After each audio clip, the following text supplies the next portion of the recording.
Let us see how we can perform update operation to make changes to existing data inside a table. Typically, we'll have two clauses in update. One is set clause where the columns that are supposed to be updated. Another is optional where clause where we specify the condition to filter for rows that need to be updated. As part of the where clause, generally we will have indexed column for performance reasons. We'll also be able to update a table without where clause. However, all the records in the table will be updated based on the columns that are specified as part of the set clause. When it comes to web or mobile applications, for example, if you want to close the order status, then you will typically have to build the query similar to update set order status equal to closed, where order ID, which is nothing but a primary key field in the table, equal to whatever is the order ID for which you are trying to change the order status. That is how you typically perform CRUD operations from the perspective of update as part of your mobile or web applications. One need to have decent database and SQL skills to be comfortable with all types of application development using database to persist the data. Feel free to master SQL using PostgreSQL as target database using this course or playlist. We have covered quite a lot of information related to CRUD operations and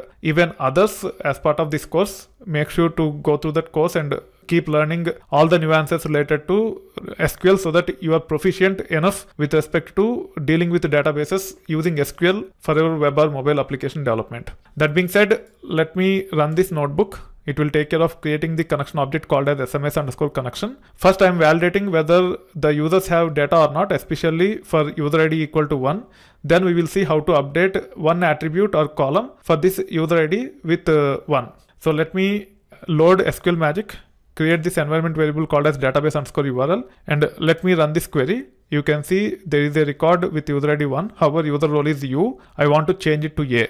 So I should be able to create the connection object like this. Then I should be able to either invoke the update statement with hard-coded values, which is not a good practice, or I can have the placeholders like this. So I have placeholders both for user role, which is specified as part of the set which we are trying to update, and also as part of the where clause with user ID, where we are trying to filter the data by passing the user ID. So we have two placeholders and we have to pass that to our execute function along with query so that these two are replaced with actual values, which are nothing but A and 1, to actually update that one record with user ID 1 with user role as A. You can see I'm invoking execute here, passing the query which is of type string, which is nothing but this one, and then I'm passing the tuple with user role as the first element and the user ID as the second element, and then I'm committing it and closing it. Now you should be able to run this and you can run this query. You can see that user role is changed to A.